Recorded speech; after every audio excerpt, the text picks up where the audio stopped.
இன்றைக்கு ஜூன் மாதம் 10ஆம் தேதி, பொது காலத்தின் 10ஆம் வாரம், திங்கட்கிழமை.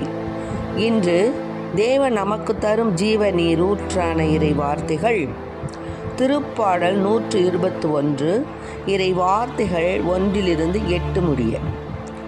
நாம் அனைவரும் பாட வேண்டிய பதிலுரை பாடல். விண்ணையும் மண்ணையும் உண்டாக்கிய ஆண்டவர் எனக்கு உதவிடுவார். விண்ணையும் மண்ணையும் உண்டாக்கிய ஆண்டவர் எனக்கு உதவிடுவார். மலைகளை நோக்கி என் கண்களை உயர்த்துகின்றேன்.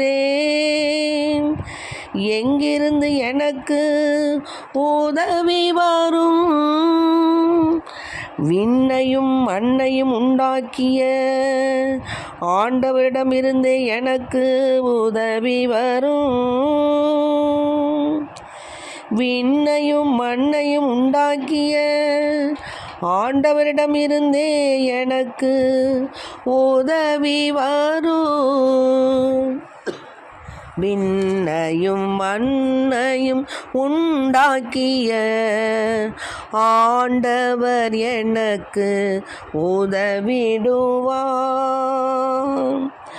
அவரும் கால் இடராதபடி பார்த்து கொள்வார். உம்மை காக்கும் அவர் உறங்கிவிட மாட்டார். இதோ இஸ்ராயலை காக்கின்றவர் கண் அயர்வதும் இல்லை, உறங்குவதும் இல்லை. விண்ணையும் மண்ணையும் உண்டாக்கிய ஆண்டவர் எனக்கு உதவிடுவார். ஆண்டவரே உம்மை காக்கின்றார். அவர் உம் வலப்பக்கத்தில் உள்ளார். அவரே உமக்கு நிழலாவார். ஆண்டவரே உம்மை காக்கின்றார். விண்ணையும் மண்ணையும் உண்டாக்கிய ஆண்டவர் எனக்கு உதவிடுவார்.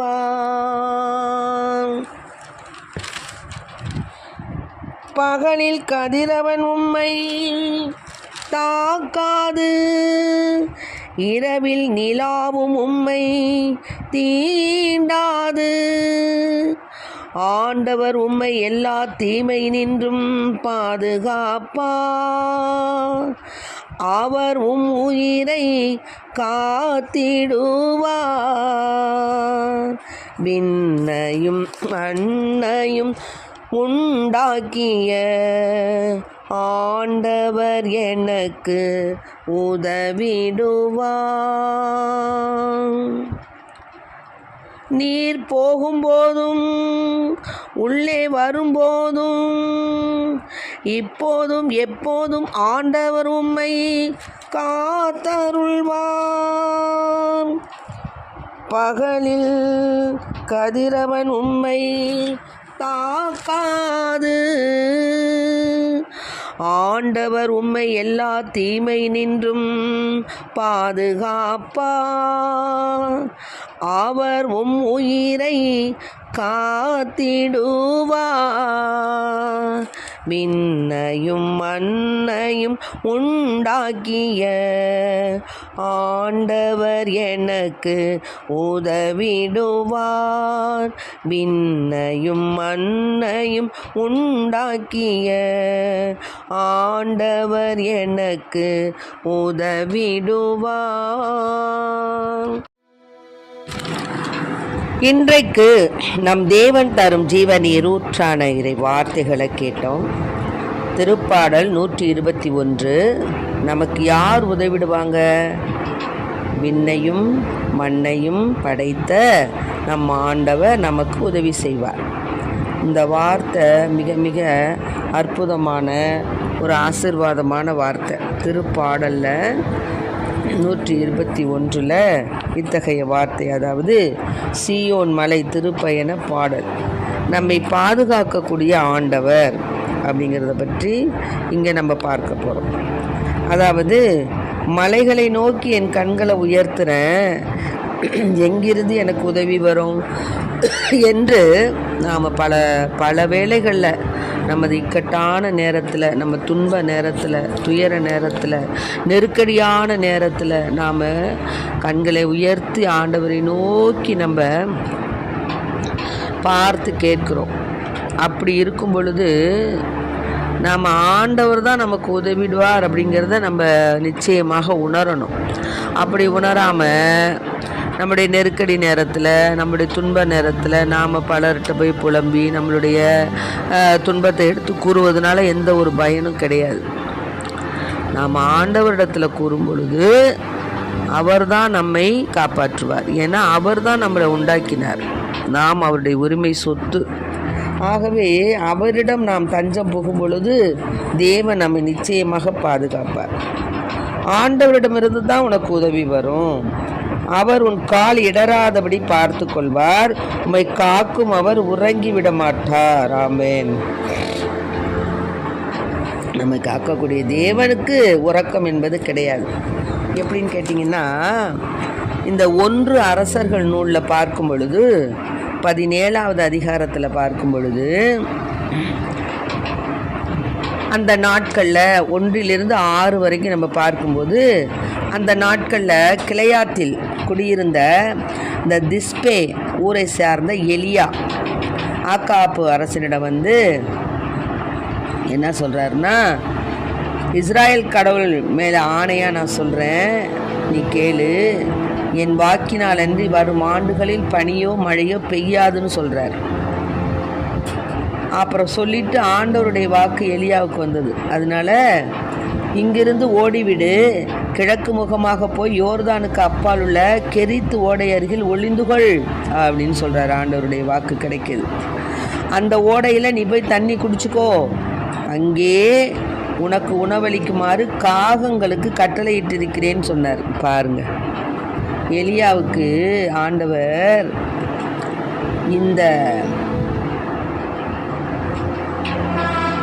கிளையாபாத்தில் குடியிருந்த திஸ்பே ஊரை சார்ந்த எலியாவுக்கு ஆக்காப் அரசனிடம் வாக்கு சொல்கிறார். என்ன சொல்கிறாருன்னா, என்னால் அன்றி இந்த வரும் ஆண்டுகளில் மழையும் பெய்யாது பனியும் வீசாது அப்படின்னு சொல்லாது, அப்படி சொல்லு அப்படின்னு சொல்லிட்டு, ஆக்காப் உன்னை எதுவும் செஞ்சிடாமல் இருக்க, நீ ஓடி போய் யோர்தானுக்கு அப்பால் உள்ள கெரித்து ஓடையில் போய் ஒளிஞ்சிக்கோ, அங்கே உனக்கு உள்ள தண்ணியை குடிச்சிக்கோ, உனக்கு சாப்பாடு நான் காகங்கள் மூலமாக தருவேன்னு சொன்னார்.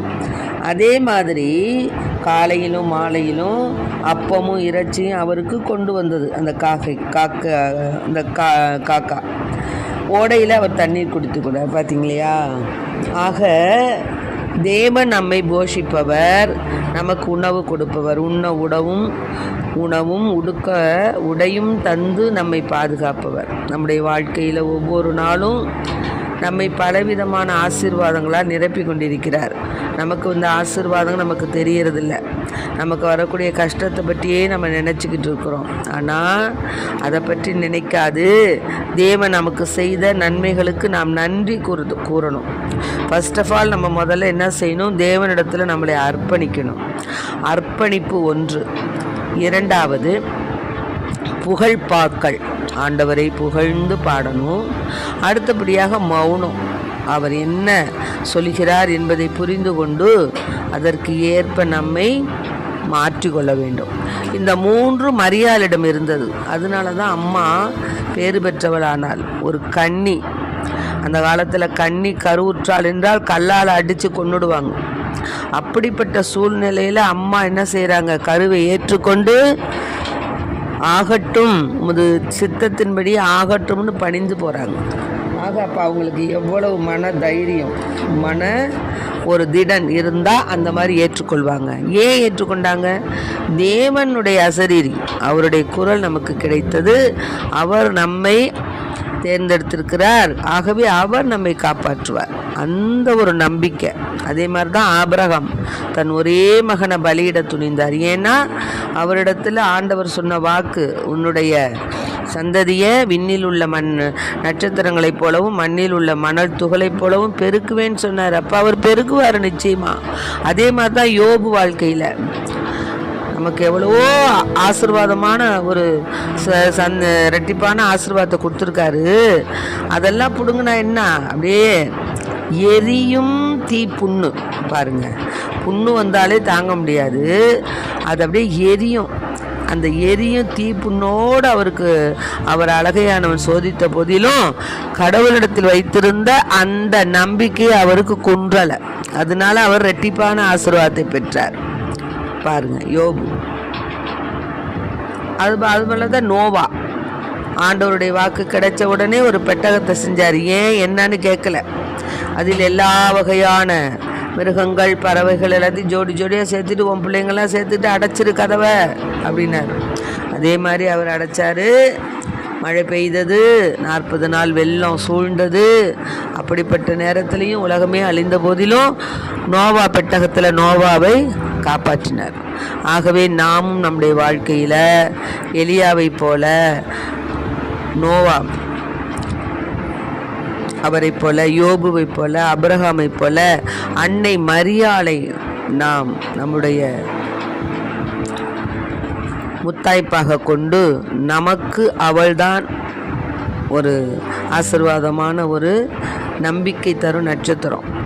அவளை முன்மாதிரியாக கொண்டு நம்முடைய வாழ்க்கையில் வரக்கூடிய எல்லா விதமான கஷ்டங்களிலும் எல்லா விதமான துன்பங்களிலும் தேவன் நமக்கு உதவுவார் என்ற ஆழ்ந்த நம்பிக்கையோடு அவரில் நாம் தஞ்சமடைவோம். ஆமென்.